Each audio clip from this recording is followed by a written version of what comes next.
If you live in the United States, there's a decent chance you're going to have someone knock on your door proselytizing at some point. It could be some local mainline Christian church, that obviously is an option. It could be some wacky sect you've never heard of. But the two groups most known for it are the Mormons and the Jehovah's Witnesses. Both of them fit into that group of all-American religions that are outside the mainstream, somewhat based on Christianity.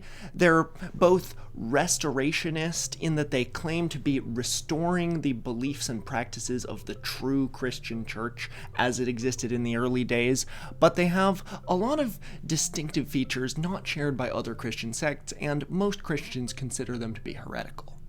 But it's an important question because the two of them can be confused. They're both quasi-Christian groups that go around knocking on doors, and it's not hard to see why they get confused if most of your experience with them is a short interaction with them on your doorstep or seeing them on your college campus handing out pamphlets. They'll ask you if you're interested in Jesus or interested in going to church. They won't tell you about the weird parts of their religion up front.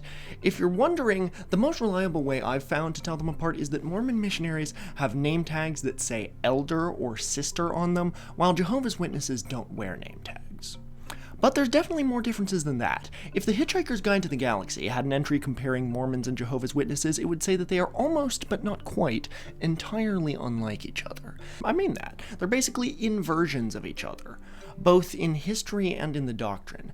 The Jehovah's Witnesses started a bit later. They don't have nearly as much of the place in the culture that Mormons do, and there are 5 times as many Mormons as Jehovah's Witnesses in the US, but it may be more likely for the average American to encounter a witness than a Mormon, all of which are mostly because the Jehovah's Witnesses have no Utah. There's no place where the majority of the population are Jehovah's Witnesses. To put the history of the Jehovah's Witnesses very briefly, in the late 1800s, in Pennsylvania, a couple hundred miles from where Mormonism had started half a century before, a preacher named Charles Taze Russell made predictions about when Jesus would come back based on interpretations of Bible verses and measurements of the Egyptian pyramids. He developed a following known as the Bible Students Movement, but it wasn't really a sect yet. It didn't have official meeting places or a liturgy, and was mostly just an loosely organized bunch kept together by the magazine circulated by Russell's Watchtower Bible and the Tract Society. Russell kept on predicting the rapture again and again. The first time he said Jesus would come back was April 1878, and when that didn't happen, Russell didn't take it as a big deal. The news reported that his followers would be doing a Jonestown, but nope, that night he'd gone to bed early, having assumed that he was probably wrong long beforehand. The way I interpret his reaction was that he was just throwing 1878 out there as one of several potential dates, and well, there's that one crossed off. Russell later came to believe the Second Coming had actually happened even earlier, in 1874, but that Jesus had ascended directly to heaven and was given, quote, rulership and dignity and kingdom, and the end times would begin in 1914.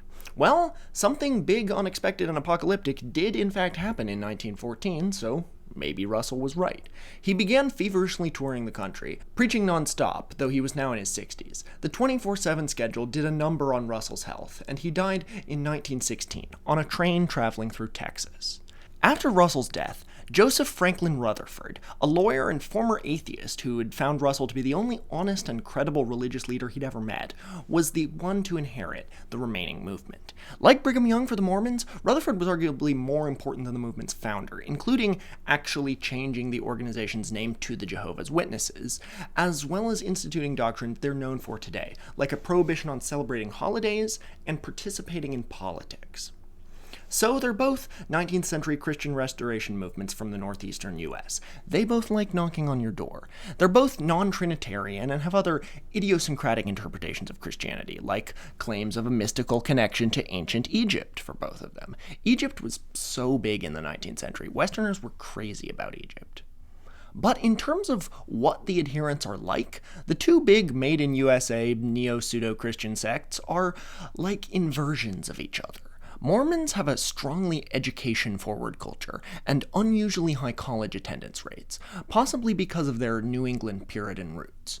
Witnesses are discouraged from any higher education. Mormons go on either 2 or 1.5-year missions, usually when they're young, and usually just the men, but almost all witnesses proselytize their entire lives.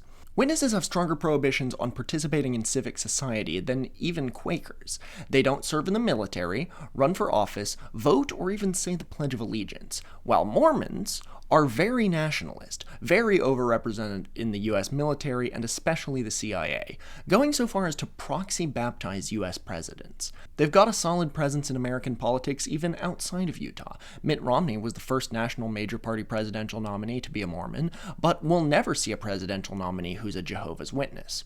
Guess that's one less thing to worry about. The Mormon Church doesn't require members to shun people who leave the church. Not saying it's never happened, but it's not a rule they make members follow. The Jehovah's Witnesses do practice shunning, but they've toned it down slightly in recent years due to what they call New Light, alternatively called pressure from multiple lawsuits that led to European governments labeling them a dangerous cult. Both Joseph Smith and Charles Taze Russell had strong successors, but that doesn't mean there weren't offshoots. When Joseph Smith died without a clear successor, the Mormon Church split into dozens of denominations, the two most notable that exist today being the one founded by Joseph Smith III, known today as the Community of Christ Church, and a lot closer to mainstream Christian doctrine in most ways, and the Brigham Young Sect, known today as the Church of Jesus Christ of Latter-day Saints, the ones who migrated to the Utah Territory and became the people we talk about when we talk about Mormons. But there were other, smaller sects that broke off, and some of them still exist too, like the Latter-day Church of Christ, who manufactures guns and has ties to the Trump family, which isn't the only small culty sect that manufactures guns and has ties to the Trump family either. Let me know if that's a video you'd like to see. But the Latter-day Church of Christ is an offshoot of the Brigham Young sect, the main one. Today's episode is on a group that goes back to the very first schism, and despite getting overshadowed by Brigham Young's church, had an arguably even more interesting history, involving kings, polygamy, piracy, and a revelation of more plates. And on top of all that, still has believers. I'm your host, Tor Parsons. These are my co-hosts, Jolibee the Durian, Thimble the Doll, and their brand new friend, courtesy of this episode's co-writer Brandon Edinger, Moroni the Taper. And welcome to... Wait, I'm getting a transmission on my secret spy glasses. Not these ones. I have a secret second pair that's literally invisible. There's been a graffiti incident at the Tor's Cabinet store? Oh, come on. Graffiti? You're summoning my secret agent prowess for a petty crime like that? Besides, the graffiti is pretty cool. Drawn by my friend and in-house artist Captain Capslock, this is the latest swanky, stanky design on sale now at the Tor store on t-shirts, mugs, mousepads, and more. Only at torscabinet.com/STOR. And welcome to Tor's Cabinet of Curiosities.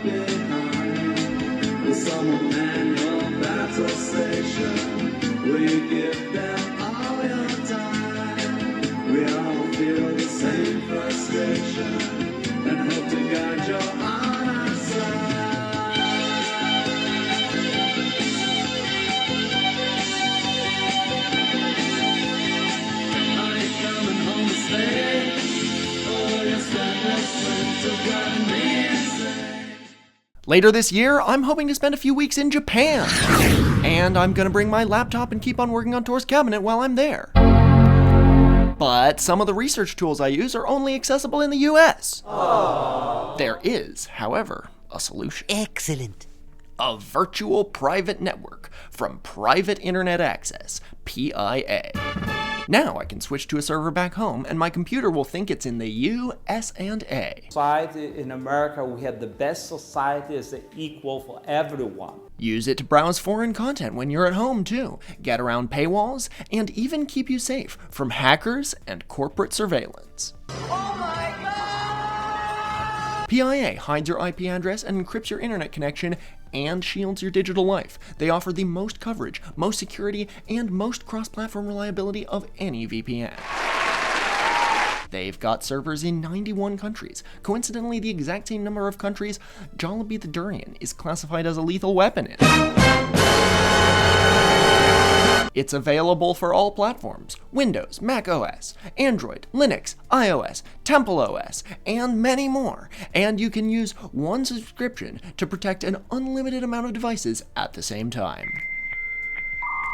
By using my link in the description, piavpn.com/torscabinet, you can get 83% off on private internet access. That's just $2.03 a month, plus 4 extra months for free. Count 'em, $0. Get PIA, get Big Brother off your tail, and get yourself on the global internet. Imagine how much your entire life would be shaken if the man you believe literally speaks for God was gone.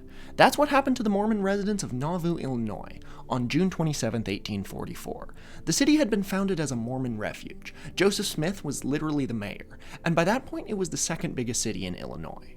But the center could not hold. Despite being the mayor, Smith was being held in a jail cell for inciting a riot against the Nauvoo Expositor, a newspaper created by excommunicated Mormons that printed and published about many of Joseph Smith's controversies, especially his secret wives. Polygamy was not yet openly practiced by Mormons at this point. Smith and the town's practicing Mormon majority incited a riot that destroyed the expositor's offices. A warrant for his arrest was put out by Illinois Governor Thomas Ford. Smith was arrested, freed by the municipal court in Nauvoo. Then, after another warrant was issued, both Joseph Smith and several other church leaders all turned themselves in. They were all awaiting trial in a small jail in Carthage, the county seat, when a mob of 200 men broke into the jail trying to kill Smith. Smith returned fire with a wheel-lock pistol he'd smuggled in, before eventually jumping out the window amid a hail of bullets. He was probably already dead before he hit the ground, but that didn't stop the mob from lining him up in an impromptu firing squad for good measure. If you couldn't tell, Joseph Smith dying wasn't really part of the plan to restore the gospel to the world. In the Gospels, Jesus knows he will die, and him dying is kind of the point. That's not how Mormons view Joseph Smith's death. While Brigham Young eventually became the most widely accepted new leader, Young wasn't nominated to be the successor by Joseph Smith. Smith's older brother Harem, who was assistant president and right-hand man to the prophet, was killed in the shootout in Carthage as well. Joseph Smith's son was only 11 when his father died, so he obviously wasn't a fit replacement, but later went on to start the Reformed Church of Latter-day Saints, which still exists today as the Community of Christ. Brigham Young occupied no particularly powerful position when Smith died. He was one of the 12 apostles of Joseph Smith, but there were 11 other guys who held the same rank, and Young only succeeded because he was charismatic and knew how to make a deal. They're on to me. One of the other apostles, and the topic of today's episode, was James Strang. And if you accept that Joseph Smith was a prophet, Strang may have the strongest case of being his true prophetic successor. James Strang, much like Joseph Smith, was from central New York. Strang later moved to Wisconsin, on the western frontier of the US at the time, where he practiced law and attended a sermon by a traveling Mormon preacher, seemingly just out of curiosity. Strang did not appear to be especially religious early in his life, and was known for enjoying secular Enlightenment-era thinkers like Thomas Paine. Strang described himself in his youth as a, quote, cool philosopher. He did end up marrying the daughter of a Baptist minister, which generally isn't a good move, according to anyone who's grown up being friends with the kids of Baptist ministers. Pastors' kids are crazy. My co-writer Brandon, who also co-wrote my episode about the Deseret Alphabet, would like to specify that he is himself a pastor's kid, but despite his interest in Mormonism, not raised Mormon. Strang did what many men in new relationships do, and made the personality of his wife his own too. He became a proponent of the temperance movement, which discouraged the consumption of alcohol, tobacco, caffeinated drinks, and too much red meat. The temperance movement wasn't started by Mormons, but it obviously caught on in their circles. Early in 1844, through his connections in the temperance world, Strang went to see Mormon apostle Lyman White preach, and something captivated Strang about the restored gospel. Soon after, he traveled nearly 300 miles to Nauvoo, where he would be baptized by Joseph Smith himself. Enthralled with this peculiar new all-American Christianity, Strang proposed to Joseph and Hiram Smith to start a Mormon community near Burlington, Wisconsin, not far from where he lived at the time. The brothers made him an elder of the church and sent him back to Wisconsin to gather new members. Strang sent back a report a few months later on the prospects of Burlington. It would be one of the last letters Joseph Smith ever received.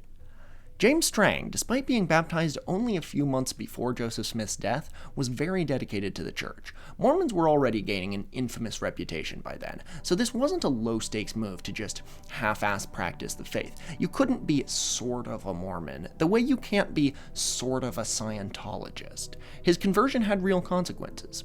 While in Wisconsin, a mysterious letter arrived in Strang's hands, claiming to be from the late prophet Joseph Smith. It was postmarked by the Nauvoo Post Office, June 19, 1844, a week before Smith's death.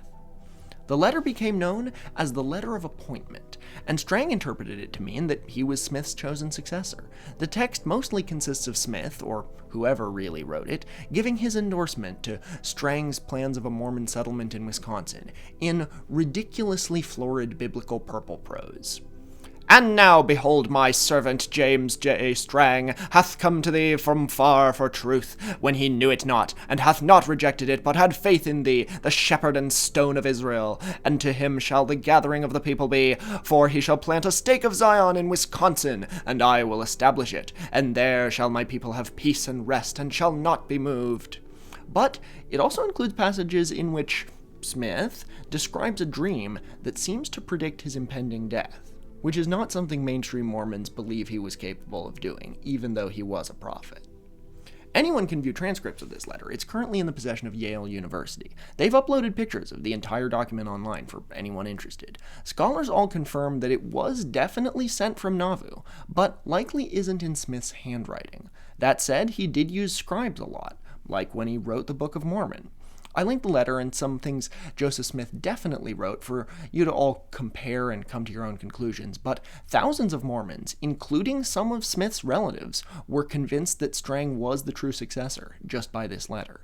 It's entirely possible that the letter really was from Smith, but it was only granting Strang leadership over his planned Mormon commune in Wisconsin, not the whole church. The text of the letter never directly says Strang will be Smith's successor, which if Strang wanted to forge something, you'd think it would.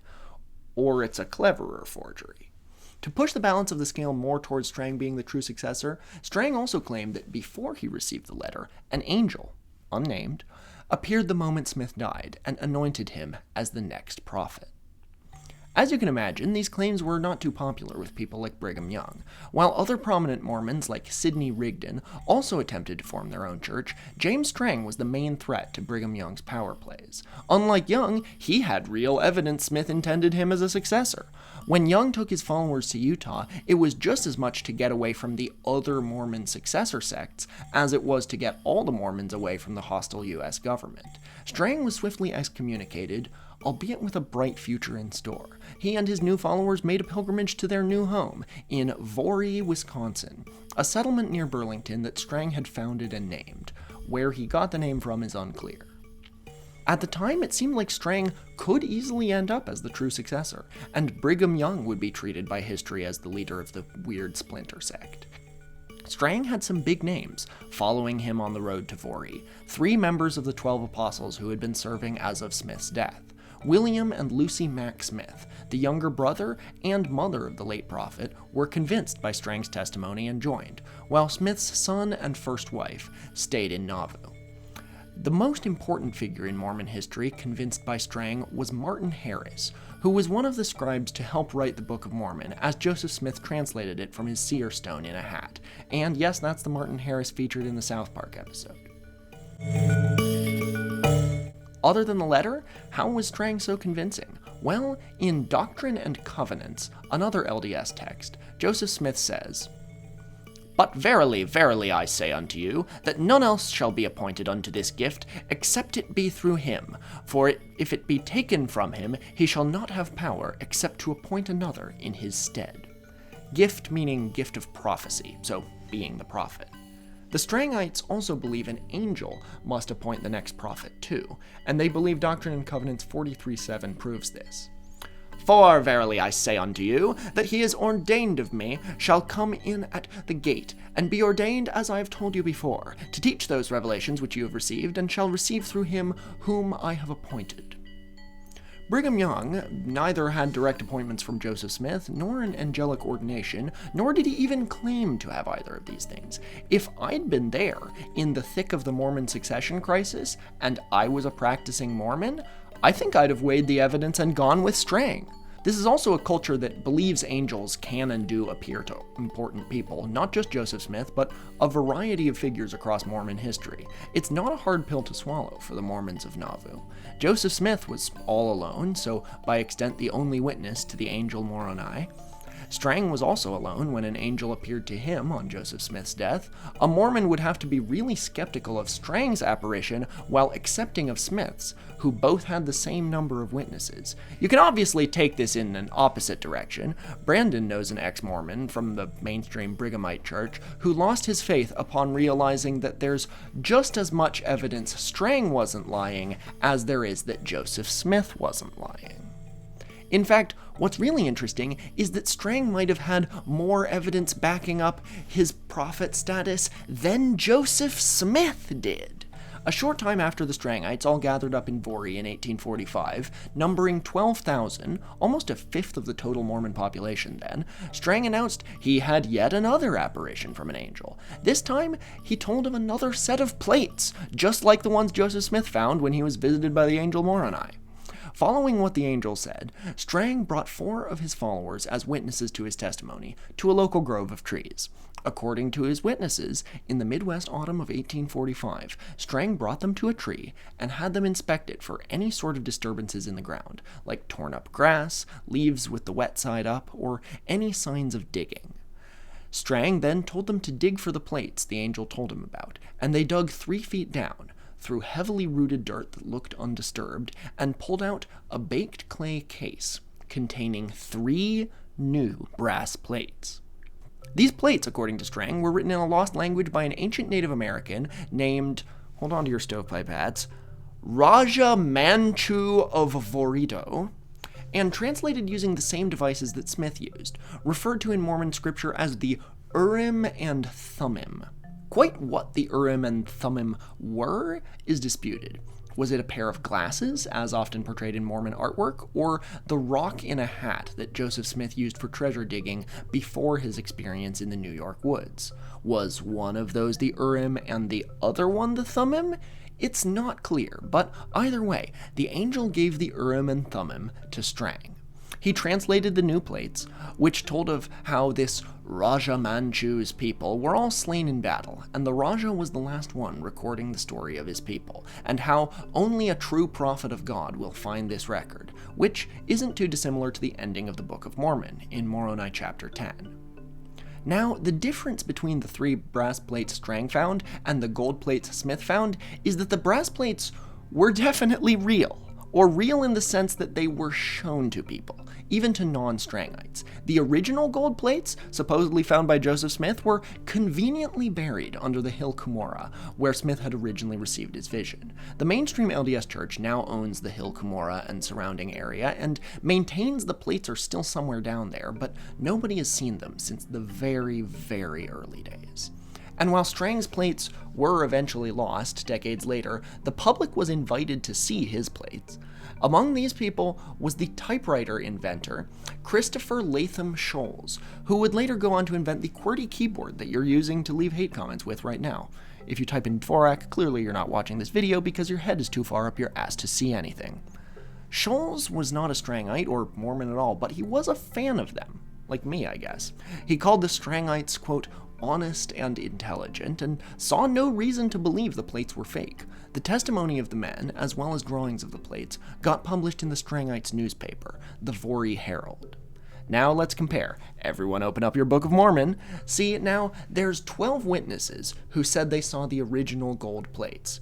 Easy as that, right? Well, Doctrine and Covenants 17:2 and 3 says that the witnesses already have to have faith that the plates are real in order to see them. 2. And it is by your faith that you shall obtain a view of them, even by that faith which was had by the prophets of old. 3. And after you have obtained faith, and have seen them with your eyes, you shall testify of them by the power of God. Then they were able to see with their, quote, spiritual eyes, as Martin Harris and David Whitmer both recounted many years later. As for the other witnesses, they were family of Smith or Whitmer. There were some other people who did experience the plates, like Smith's father-in-law, Isaac Hale, who said he was allowed to hold the box that contained them while they were inside, but not take a peek in, or Emma Smith, Joseph's first wife, who could see them concealed under a cloth. While it's true that even though several of these people later left or were excommunicated, none of them recanted their account of seeing the gold plates, but all purported eyewitnesses of Smith's plates either saw them through some mystical vision or picked up a receptacle they were told contained the plates. In other words, nobody actually saw them. Let's compare that to Strang. He had his own set of plates thus far in the story that showed that he was the prophet, and his own set of witnesses, none of whom recanted their testimony either. But they saw him dig up the plates, insisting that it sure didn't look like Strang had buried them there. Nobody had been around to see Joseph Smith dig up his plates, and none of Strang's witnesses were relatives of Strang, and his plates were seen by many people that weren't even followers. Nobody needed spiritual eyes or boxes that supposedly held the plates. They were available for everyone to see. Critics accused not that the plates were not real, but that they were made from a material suspiciously similar to what brass kettles look like. This was also about when John C. Bennett came back into the picture, and of all the colorful figures in the early Mormon church, the most colorful may have been John C. Bennett. Back when Joseph Smith was still alive and the Mormons established Nauvoo, Smith wasn't the town's first mayor. That honor went to Bennett, a doctor and noted breeder of chickens, who helped draft legal documents for the founding of Nauvoo and served as chancellor of a short-lived university there. If you think the Mormons are puritanical, well, Bennett didn't. Early 19th century America had a lot of sects, and those sects had a lot of sex. Some of them, that is. Some of them were more sex-negative than the general population. Others definitely weren't. The most famous sex cult of 19th century America, the Oneida community, started right around the same time this was all happening, in upstate New York, less than 100 miles from where Joseph Smith found the plates. Free love and polyamory were well established among the many new ideas sweeping the area, and when Bennett found his way to the Latter-day Saints, he thought they should get in on that. Bennett was probably not the father of Mormon polygamy. Joseph Smith was most likely taking multiple wives by the early 1830s, a decade after he first started having his visions. But that wasn't public information until the last couple years of his life. Polygamy wasn't widespread among rank-and-file Mormons until Brigham Young took his followers to Utah, and Bennett, who joined the church in 1840, was the first prominent Mormon to openly practice polygamy. He called it spiritual wifery, a term borrowed from another, almost entirely forgotten Great Awakening cult leader, one Jacob Cochran, who ran a sect called the Society of Free Brethren and Sisters in 1830s Maine. Cochran was jailed for practicing polygamy, and his disciples scattered across the Northeast, a few becoming some of the earliest followers of Joseph Smith. Bennett's vision of polygamy was generally more sex-positive than the forms that Mormon polygamy would later take on. He genuinely wasn't married to some of the women he had sex with. Some of them had husbands of their own. Some of the husbands were even aware of Bennett's dalliances and fine with it. He was basically in a polycule, more Portland than Provo. Bennett allegedly used his medical expertise to perform abortions on his spiritual wives who had other husbands, including some who were Joseph Smith's wives. He was even accused of gay liaisons, which may have been true. Look at those epaulets. But when this came out, before Smith's own polygamous adventures had been made public, before polygamy was written into the law of the Brighamite Church, it sparked a huge backlash, and in 1842, just 2 years after he joined the Mormons and while serving as Nauvoo's first mayor, Bennett was excommunicated. That was how Smith came to be the second mayor of Nauvoo. Given the office's track record, I can't say I'd want to run for mayor of Nauvoo, but the town still exists, albeit not mostly Mormon anymore. Bennett spent the next few years wandering the country preaching against Mormonism, trying to play an Uno reverse card on the allegations against him and directing them against Joseph Smith instead. The public wasn't having it. Not long before Joseph Smith's death, Bennett attempted to address an anti-Mormon rally in Boston, where he was pelted with rotten eggs and caused a riot that trampled several police officers. After Smith died, Bennett came back to Nauvoo, presumably with the completely cynical goal of starting his own successor sect. When that failed, he threw his weight behind Strang, offering to protect Strang's Wisconsin commune by forming a militia called, I'm not making this up, the Halcyon Order of the Illuminati. Yes, the Illuminati. Unlike the leadership structure of Nauvoo, which was based on the US government, Bennett suggested that Vori would instead be a Gilbert and Sullivan-esque monarchy, with high-ranking titles like Chevalier, Earl, and Cardinal, all anointed by King Strang, who would initiate them by rubbing their heads with olive oil, mixed with a touch of phosphorus to make it glow. Strang, who as a teenager had conceived a semi-serious scheme to marry the future Queen Victoria, ate it up. The original plan was for Strang and his followers to stay in the promised land of Wisconsin, but the land there was much more expensive, for reasons detailed in a past episode of mine about the insane land speculation shenanigans of early Wisconsin. And besides, they were starting to attract the wrong kind of attention from the non-Mormon locals. One of Bennett's memos about the Halcyon Order of the Illuminati had leaked to the public, which understandably freaked some people out. It also freaked out the rank-and-file Strangites, because all the royal stuff Bennett had cooked up was kept secret from them, too, and was only for Strang's inner circle. Bennett was excommunicated once again, basically for the sake of damage control, although the fact that he was again up to his old polyamorous hijinks didn't help. Then, Strang and friends went somewhere a bit more remote, Beaver Island, Michigan, dead center between the ring finger of the glove and this secret part we don't talk about. Again, he claimed an angel had led him to the spot. Land on the island was cheap, but still abundant in natural resources, especially timber. There were some people on the island already, but they were just Irish Catholic immigrants and Native Americans. Strang thought both could easily be evangelized. Mormon missionaries, mostly of the Brighamite sect of the church, were already becoming a common presence in England and Ireland, recruiting immigrants to head over to Utah.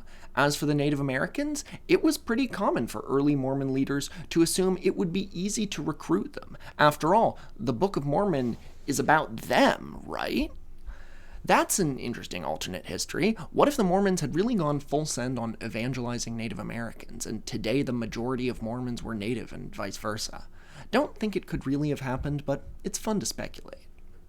So, in 1847, Strang and some of his followers moved and set up a second stake on Beaver Island. A stake is like the Mormon equivalent of a parish or diocese, a religious administrative area. Strang wanted new followers and sent missionaries out to the rest of the nation to proselytize, and even sent Martin Harris to England in an attempt to gain followers there. With his church growing and spreading out, Strang's family and followers moved to what would become their kingdom, and not much later, in front of over 300 people on Beaver Island, Strang was again crowned the king, this time publicly. Not as king of the island in particular, but as the king of God's church. He was given a crown of tin, a wood scepter, and a robe that he often wore around Beaver Island. The coronation was officiated by the president of Strang's council, a former Shakespearean actor named George Jones Adams. Having a king on the island meant not only a prophet and a theocracy, but new rules. The Strangites weren't the only ones on the island, but that didn't stop their new king from wanting everyone to bow down. Not much later, Strang received another set of plates from an angel. This time they were the plates of Laban, a figure in the Book of Mormon who has a set of plates that Nephi and Laman have to kill Laban to take. Not sure about the pronunciation of any of those figures. The contents of the plates aren't specifically stated in the Book of Mormon. In Mormon folklore, they're said to contain some genealogies and a few more prophecies. Several people saw these plates too when Strang claimed to dig them up, and never recanted their testimonies either, although they were all Strangites. Strang translated these plates into the Book of the Law of the Lord, a Strangite scripture that gives them doctrines and guidance. Just as Moses was given the 10 Commandments, so was James Strang given the Book of the Law of the Lord. It outlines doctrines that the Strangites would live by, with some obvious stuff like how the king would govern and how they would manage infrastructure, but some religious law too. Here's a few of the notable ones. The Strangites worship on Saturdays and not Sundays. Polygamy was A-OK. This was something Strang was originally against, which he used back in Nauvoo to recruit followers to his side instead of Brigham Young's. Later on, when John C. Bennett briefly became the shadow leader of the Strangites, it was his open practice of polygamy that initially turned Strang against him. But apparently God later clarified that it was fine, and Strang ended up having a total of 5 wives. In the Strangite church, women can hold the priesthood, which the mainstream LDS church still doesn't allow women to do. However, women cannot do sacrifices of animals, which were required in the Strangite church at the time. Strang also allowed black people to hold the priesthood too, something their Brighamite relatives wouldn't allow until 1978. Communion is usually done with wine or grape juice. Mainstream Mormons practice it with water instead, because of a revelation from Joseph Smith that clarified it's not important what you use for sacraments, just that it shouldn't be wine because of their rules on alcohol. Mormons ever since have used water to represent the blood of Jesus instead. However, for the Strangites, the Book of the Law of the Lord expands on this point and says fruit juice that is not bought can be used. So the Strangites squeezed whatever fruits were in season for their sacraments. The Strangites have one other distinct and noteworthy belief. Unlike the Brighamite Mormon Church, basically every other Christian sect, and even Muslims for that matter, the Strangites do not believe in the miraculous conception of Jesus, or more simply put, a virgin birth. They believe that Jesus was a mortal man who was sinless and ordained by an angel during his 40 days in the wilderness, in much the same way Smith and Strang were ordained by angels as well. Beaver Island is about 56 square miles, the largest island in Lake Michigan, but still small enough to worry about overusing the natural resources of the island. Strang realized this and enacted some oddly progressive policies that helped maintain the pristine Great Lakes landscape they lived in, but their island wasn't exactly a paradise. King Strang began enacting laws, even though he had no real legal authority, including a law that forced women to dress in only very conservative knee-length smocks and bloomers. If someone didn't comply with this or other rules, King Strang would use public flogging as a punishment. He did not play around with laws or people who challenged him. Polygamy was, again, something that Strang was initially against, which earned him credit with a lot of Mormons, including relatives of Joseph Smith. But since God had clarified that polygamy could be practiced, Strang took 4 more wives in the early 1850s, which did more to upset the non-Strangite residents, as well as a fair number of the Strangites. Thousands of Strang's followers had left after the John C. Bennett affair back in Wisconsin, and now thousands more left. But some stayed. One of Strang's new wives was named Elvira Field. She's often regarded as King Strang's favorite wife, and she was known to have a striking similarity to Charlie Douglas, the 16-year-old nephew and secretary of King Strang when he went on missions outside of the island. Charlie was Elvira dressing as a man. This all came to a head when King James Strang began demanding tithes from all the island residents and ordered the county treasurer to give them 1/10 of the taxes collected on Beaver Island. As you can imagine, many people did not comply, and violence broke out on both sides. The mainstream media was prone to hysteria about Mormons, and the tales of James Strang and his island monarchy began getting exaggerated. Newspapers as far as New England began reporting that Strang and co. were acting as pirates and pillaging ships before killing all their crew, probably based on a real incident where Strang fired a cannon at some drunk islanders threatening him. All of these wild stories eventually reached all the way up to President Millard Fillmore, who demanded the U.S. District Attorney to investigate if King Strang and his followers really were out pirating. Strang and his inner circle were transported to Detroit aboard the USS Michigan, the U.S. Navy's first iron-hulled warship, to be put on trial in 1851. Luckily, Strang was no stranger to the court system. Back in a previous life, before he'd found the LDS Church, he'd been an attorney, so he self-represented and was miraculously able to beat all the charges brought against him. This not only set him free, but gave him a lot of good publicity, and with all the extra children the Strangites were pumping out, they eventually became the predominant demographic on the island. They were able to give King Strang some real and legally recognized power by voting him into the Michigan state legislature in 1853 and again in 1855 as a Democrat. While in the legislature, he passed a law incorporating Beaver Island as its own county, which he now had legally approved near total power over, because a majority of the voters were his followers. One of the rules that King Strang enforced on the island with his new power was that alcohol trade would need a permit. The permit could only be granted by, who would have guessed, the Strangite king himself. This law being enacted on an island whose other main demographic was known for its love of alcohol and hatred of the royal family definitely didn't improve the street cred of King Strang. Within a couple years, Strang's political capital had been burnt. The tipping point of this island guerrilla warfare culminated in 1856, when two men, Hezekiah D. McCulloch and Thomas Bedford, men who had become vengeful after being publicly whipped and humiliated by Strang, plotted to kill him. The USS Michigan was again arriving at Beaver Island. The two men procured pistols and hid in waiting for Strang, who was on the docks, to meet with the captain of the Michigan. As the ship pulled into the dock, the two men he had flogged had their sweet revenge. 3 bullets hit King Strang in the head, cheek, and spine. Bedford and McCulloch then hopped on the ship and sailed off with the captain and crew. The assassins were put in a local jail on the mainland, where they sat in an unlocked cell until their trial. They were given a fine of $1.25, or about $50 today, before being freed and greatly praised by all the non-Strangites of the island. Strang survived his attack for about 3 weeks.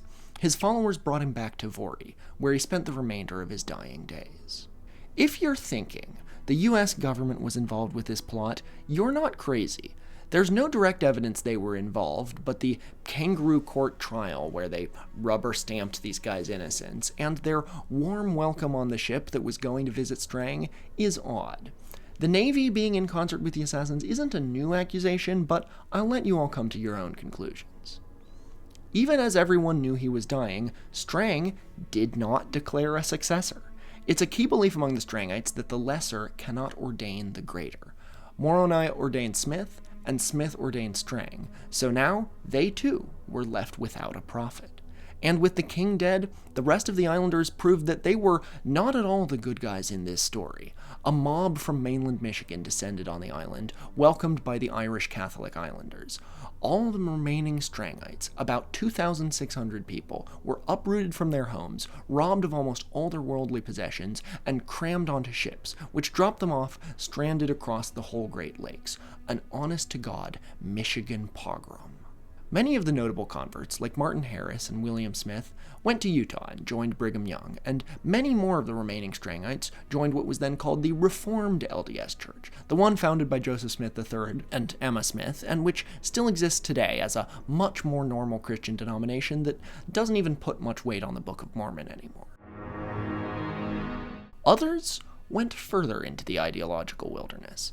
Remember that down-on-his-luck actor, George Jones Adams, who crowned Strang king the second time? What Strang was to Joseph Smith, Adams tried to be for Strang.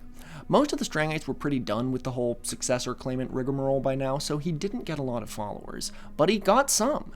Adams actually wasn't on great terms with the Strangites when Strang died, because he'd already been punished for his drinking problem, an especially big no-no in Mormon land, and purported embezzlement, given that he'd been in charge of Strang's finances. Adams made his way out to Maine, where he started an outfit called Church of the Messiah. Who was the Messiah? Not him, it seemed, and not Strang either. The Messiah was still yet to come. Adam's teachings weren't really Mormon-based either. We've gone far enough down the chain of religious mutations that it sort of bends back around to become normal Christianity again. Adam's key revelation was one that was very well founded in mainstream Christian thought today, that in order for the second coming of Christ to happen, first, the Jews have to return to Israel. While not in the Bible, this proto-Zionism has been pretty common among Protestants for about as long as Protestants have existed. On its own, this isn't really Zionism as it's understood today. Someday the Jews will return to Israel has been a central belief in Judaism for 2,000 years, whereas Zionism is, we should, right now in our current lifetimes, work on doing that. There's still a handful of ultra-Orthodox Jewish groups that are against Zionism because they think that the time isn't right yet and only the Messiah can truly return the Jews to Israel. George Adams, meanwhile, really was an early Christian Zionist. He believed that he could hasten the second coming by getting a bunch of adventurous American Christians together and settling in Palestine, then controlled by the Ottoman Empire, to, quote, prepare it for the arrival of the Jews. Quite how they were supposed to prepare it was unclear, but Adams took it seriously. He changed his name to George Washington Joshua Adams because he aspired to be the founder of a nation like George Washington and the biblical Joshua. He raised thousands of dollars from his followers and bought a 10-acre plot of land outside the city of Jaffa, today's Tel Aviv. 10 acres is about the size of Yankee Stadium, not huge if you're trying to start a country. Adams set off from Boston in 1866 with 157 of his followers, including several families with children. Their territory, bought sight unseen, happened to be right by a dump where the butchers of Jaffa threw out animal remains. They eventually negotiated for a better plot of land, but nobody was used to the ins and outs of desert life. All their crops failed, forcing them to beg for food from the local Arab population. The Ottoman government treated them as illegal immigrants, and one of the encampments was attacked by an angry mob of Arabs. The drinking problem that had gotten Adams voted off Beaver Island all those years ago resurfaced for obvious reasons. Soon he was no help. After a year of sand and near famine, residents began to petition the governor of Maine, the state most of them came from, to send a boat to bring them back. Here's where we get to this forlorn little colony's primary claim to fame. On the ship that ended up picking up about 40 of the colonists to return them to the U.S., one of their fellow passengers was Mark Twain. He was on a tour of Europe and the Middle East aboard the USS Quaker City, a side-wheel steamer originally used by the U.S. Navy in the Civil War, and after the war, sometimes considered the first cruise ship, taking wealthy Americans on pleasure tours of the Mediterranean. One of these tours was written up by Mark Twain in his book The Innocents Abroad, which was his best-selling book during his lifetime, established his fame as a writer, and is still a fascinating outsider's account of Europe, Egypt, and the Holy Land in the late 1860s. Twain describes his fellow passengers who boarded the Quaker City in Jaffa as, quote, old Adam's American colony dupes, implying the readers would already have a passing familiarity with George Adams' story. Twain suggests there were scandalous rumors about them, perhaps derived from stories of James Strang's bizarre theocracy, but in real life, they seemed sad and dull. But where were the other 100-something members of Adams' colony? Some had died from famine and unfamiliar diseases. A few others returned to America later on. One of the survivors of the Arab attack on the village ended up in California and became John Steinbeck's grandmother. A handful stayed indefinitely, and I'm not sure what became of them. Many years later, an American journalist met an old woman from New Hampshire living in a tumble-down shack near Jaffa, insisting she would never return to cold New England. And not everyone lost faith in Strang. Down a 2-lane road in the woods of Wisconsin, there's a church with a sign that reads, Church of Jesus Christ of Latter-day Saints, Strangite, attended by those whose families found their way back to Vori. Brandon and I both tried to contact the church, but as of the recording of this video, there was no luck. He also mentioned the Strangites to some of his friends and family in the area, who said they've never heard of the small church. There's about 100 Strangites left, and they still gather every Saturday. They don't practice polygamy anymore, as that was something only a decree from God could instate. They also don't proselytize, or at least to the extent that they used to. They don't have a prophet, and their mission is now to wait until Jesus returns, or God gives them another prophet. If you're curious, they have a website, and are very welcoming of visitors. Ask them about Rajah Manchu of Varito. I still don't know if we have the full story there.